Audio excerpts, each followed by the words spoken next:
China సరిహద్దుల్లో ఉత్తరాన ఒక కోట దగ్గర ఒక చిన్న గ్రామం ఉండేది. ఆ గ్రామంలో ఒక ముసలాయన తన కొడుకుతో కలిసి నివసిస్తూ ఉండేవాడు. ఆయన దగ్గర ఒక తెల్ల గుర్రం ఉండేది. ఒకరోజు ఆ తెల్ల గుర్రం కనబడకుండా పోయింది. అది అడవి మార్గాన శత్రువుల రాజ్యం వైపు వెళ్ళిపోయిందని తెలిసి ఆ ఊరి వారంతా పెద్దాయన దగ్గరకు వచ్చి తమ సానుభూతి తెలిపారు.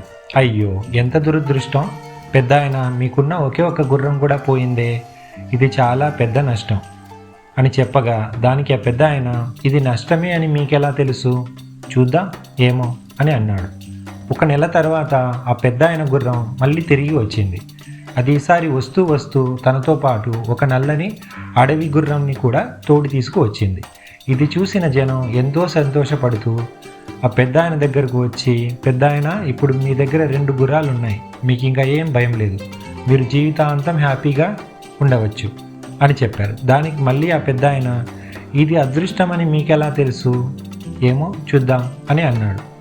2 రోజుల తర్వాత ఆ పెద్ద ఆయన కొడుకు ఆ నల్ల గుర్రాన్ని మచ్చిక చేసుకోవడానికి దాని మీద స్వారీ చేయబోతుంటే అప్పుడు ఆ నల్ల గుర్రం ఆ అబ్బాయిని కింద పడేస్తుంది. దాంతో ఆ అబ్బాయి కాలు విరిగిపోతుంది. డాక్టర్ వచ్చి పరీక్షించి, ఇక ఆ అబ్బాయి జీవితాంతం కుంటుతూనే నడవాల్సి వస్తుంది అని చెప్తాడు. ఇది విన్న ఊరి జనం మళ్ళీ ఆ పెద్ద ఆయన ఇంటి దగ్గర చేరి, ఈ గుర్రం ఈ కుటుంబానికి శనిలా దాపరించింది, ముందు ఈ గుర్రాన్ని చంపాలి అని కేకలు వేశారు. అప్పుడు ఈ పెద్ద ఆయన తన కొడుకు వంక చూసి, ఇది అదృష్టమో దురదృష్టమో మనకు తెలియదు కదా, ఏమో చూద్దాం అంటాడు.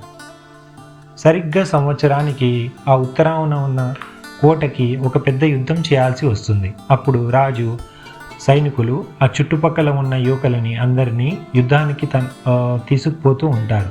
ఆ యుద్ధానికి వెళ్ళిన 10 మందిలో 9 మంది చనిపోతూ ఉంటారు. ఆ పెద్ద ఆయన గ్రామంలో కూడా యువకులనందరినీ తీసుకుపోతూ ఉంటారు. కానీ కాలు విరిగిందని పెద్ద ఆయన కొడుకును యుద్ధానికి పనికిరాడని వదిలేసిపోతారు.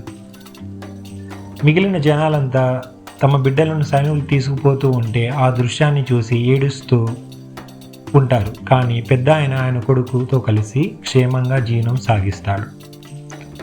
ఇది కథ. ఈ కథ మనకి లైఫ్ ఈజ్ సో అన్ప్రెడిక్టబుల్ అని చెబుతూనే life is a chain of some unknown events అని కూడా చెప్తుంది. ఒకరోజు మనకు జరిగిన సంఘటన మంచిదా లేక చెడ్డదా అనేది మనం అప్పుడే చెప్పలేం. అందుకే కష్టం వచ్చినా లాభం వచ్చినా ఆ పెద్ద ఆయనలాగా ఒకే మాట అనండి, ఏమో చూద్దాం, ఏది జరిగినా అంతా మన మంచికే అని అనుకుందాం. ఈ కథ మీకు నచ్చినట్టయితే వీడియోని లైక్ చేయండి, మీ ఫ్రెండ్స్కి షేర్ చేయండి, మా ఛానల్ని సబ్స్క్రైబ్ చేయండి. Thank you.